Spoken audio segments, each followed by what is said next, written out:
కను చివరన జారే తడి చినుకును సైతం సిరి తళుకుగా మార్చే చిత్రం నీవే.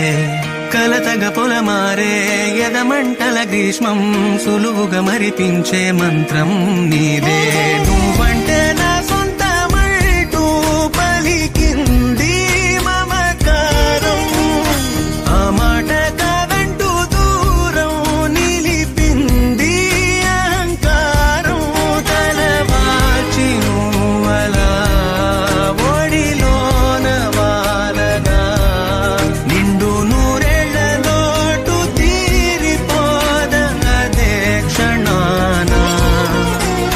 చిన్నారి తల్లి చిన్నారి తల్లి నా నింగి జాబిలి.